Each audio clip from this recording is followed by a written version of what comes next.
Well, switching gears a little bit, but still sort of picking up on some of the same themes. Our second topic is how to create and implement a marketing plan. So, Leisha, I will start with you this time. How frequently should you create and refresh a marketing plan? And it might be helpful for our audience if you gave them some idea about what a marketing plan means for you to start the question off. Right. So when I started Connect Family Law, I did need to create a marketing plan because I wanted to grow the firm beyond just myself. Mm-hmm. So I needed to bring in more work that went beyond just my own referral base. So in terms of marketing plan, what that meant for us was basically what type of online avenues are we going to use? What is our website going to look like? What personality is Connect going to have? And how are we going to present that to the public? Because the public is mostly our clients going through a separation or divorce. So, what type of clients are we wanting to attract, and how are we going to go about that? So for us, we needed to create a long-term strategy, which goes back to what I said earlier. Why are we in business? And what do we want to achieve at the core? And then built into a long-term strategy. So the way we developed our website, the colors we used, the font, all of that went into kind of the long-term strategy. And then built into that, we have short-term goals. So basically using different technology like Facebook and Twitter and LinkedIn, and then there's also the component of my marketing as the lawyer. What do I want to invest my time and money into?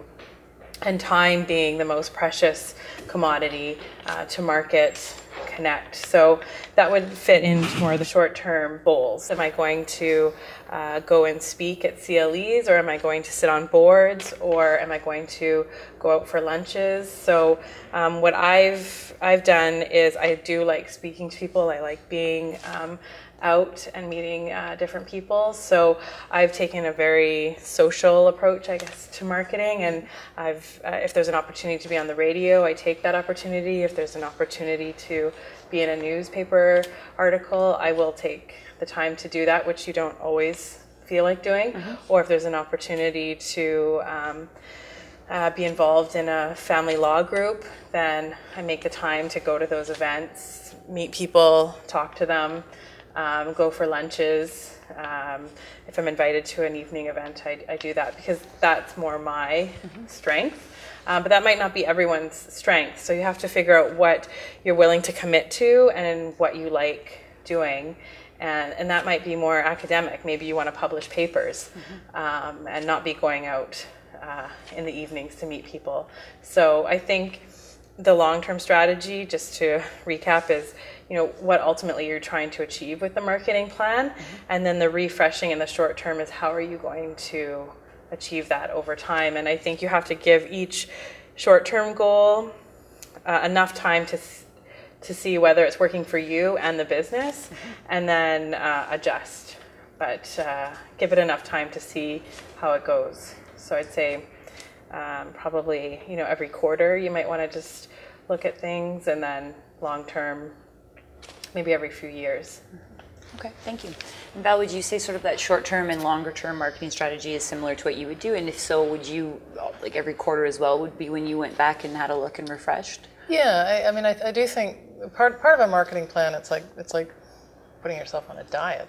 You have to if you're not going to go back and measure what you're doing, you're probably not going to do it. No, so that's it's if nothing else, it's holding yourself accountable. Now, probably in a large firm, you're going to be participating in a practice group plan, and we certainly do that. So you'll have a number of people who are contributing to what everyone's trying to achieve as a group, and you will have within that, undoubtedly, a whole bunch of things that are on your to-do list that you have to do either on your own or that you're doing with others in the group. And then on top of that, though, I think it's important to have your own and your own plan, your own guide, and to measure yourself against it. And if you say it out loud, if you write it down, if you do those kinds of things, you do tend to be a little bit more disciplined about following through. And you know, the toughest commodity that we all have is time. And what you can't do is let business development, either planning for it or, more importantly, executing against it, be the last thing in your day. I mean, literally, it might be because you're showing up for an evening event, but it can't be the thing that falls off the corner of the desk. You have to treat that as much as you can, with all of the other demands of the practice and all the demands that clients put on you and that you want to meet. That you still have to find that ability to make it a priority. And then go back and see whether or not what you're doing works. And that, I think Leisha's right, you have to give it enough time. So if you set yourself a goal, it's very rare that you go out and say, I'm going to go and do this, and then immediately get a file. Occasionally that happens, and it's fantastic, but that's pretty rare. It's more a path to developing all of these things that we've been talking about, the relationships, the referral network, the expertise, the bona fides of the area that you're practicing in, and then eventually all of that sort of feeds back. And you can't predict exactly when that's going to result in success, but and you don't always know that it has. You don't always know that the effort you've put into this plan, execution against your plan, has actually been the thing that brought the work in.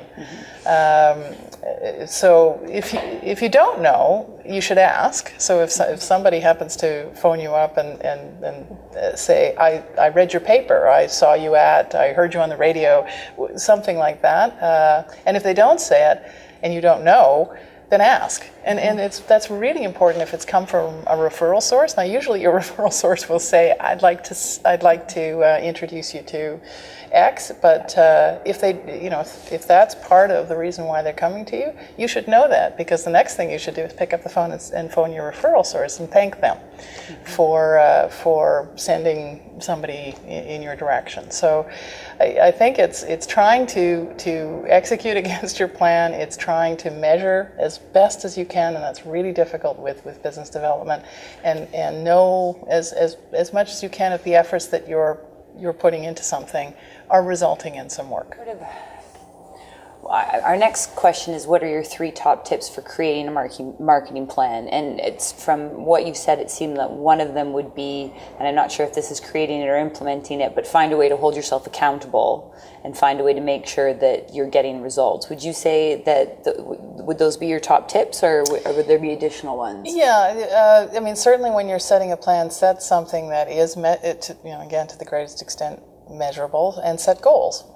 So and those can be any number of goals. It could be as simple as, I will do 3 seminars on these topics this year, and I'll find a way to do that. I will, if you can try to define goals as, I will bring in 10 new clients and with an average billing of X, that's fantastic. And even when you put it down on the page and you think, I don't know, the first few times you really won't have a sense of that necessarily, but you could start to then see as work progresses and new files come in and you develop these new clients, or you more likely develop more work with an existing client. That's typically where you're actually going to grow first. Then you've got something to measure it against. So try to make your plan as precise as you can, with realistic goals. Don't, if you set it way up here and it's unrealistic, you'll just frustrate yourself, frankly. But set pragmatic, realistic goals and put it down on the page. Okay, thank you. And what would your 3 top tips be for creating a marketing plan? Yeah, one thing I was thinking about when Val was speaking is, someone once said to me that marketing is like letting out a little bit of fishing line, each day or each week, and you don't you don't really know which hook is going to get the fish, but it's just letting a little bit out, each time, and it's a slow process, but you just have to keep letting it out, and know over time it's going to develop into something. So onto your question, I was thinking about what we did when we opened Connect, and for us, the first thing was we had to decide on a budget because we had a finite amount of resources. So I'd say if you're in a smaller firm or going out on your own, you need to decide how much you're going to allocate. So if you're going to do, Google AdWords or some kind of spend in that nature, you want to make sure that you're not spending so much that you're not getting the returns of the files coming in. And then the second thing would be allocating those funds to different areas, whether it's for joining a board or you're going to put money towards AdWords or whatever you decide within the budget, how much you want to spend. And then the third top tip I would have is just what we've been saying, and that's stay the course. And as much as you can, try and track how clients are coming to you. So every time we have a new client come in on our intake form or in conversation, we ask, how did you come to us, so that we can actually figure out to the best of our ability over time what is actually attracting the clients and what's money well spent and what do we need to refresh and rethink. And I remember when we did our sort of meeting ahead of this, that you had said one of the things you did, and I thought it was a really sort of great marketing tip or networking tip, was if you got a referral or something, you would send a personalized gift, and how you that had worked quite well for you and you'd gotten good feedback from that. Yeah, so I actually started doing that very early on in my career and found that people really appreciated that. So it wasn't just necessarily, just sending a bottle of wine. I would actually try and think about, do I know this person's hobbies? Do I know what they like to do? Depending on how well I know them. Sending a personalized gift, like my business partner and I happened to know someone that sent us some work was a beekeeper. So we actually sent them a gift related to beekeeping as a thank you. So just trying to think a little bit more deeply about the thank you gift. Face masks? Yeah, something like that. Yeah. I also work with a company that when they do send a thank you gift, I personalize it. It has our logo on the card, and it's very personalized, and and hand select each item that's going to go to that person. So that helps too if I don't have time to go to the beekeeping store. But yeah, as much as you can, I think people often forget to even make the phone call. So even a phone call is better than nothing. And even I have referred a lot of work to a lawyer, and they never contacted me and thanked me at all.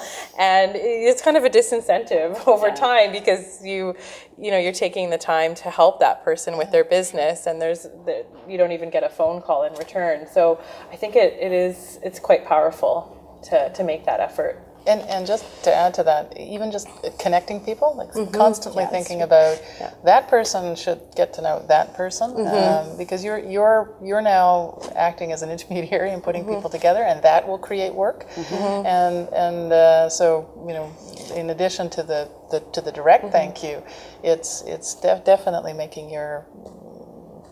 being thoughtful about what people do within your network and who might be interested in or have possibilities for business from others. And on that point, even if you see an article or something that you think a client or referral source would find interesting, flipping it to them and saying, "Oh, I thought of you. You might find this interesting." And I think it's just being thoughtful and being aware of who's in your network.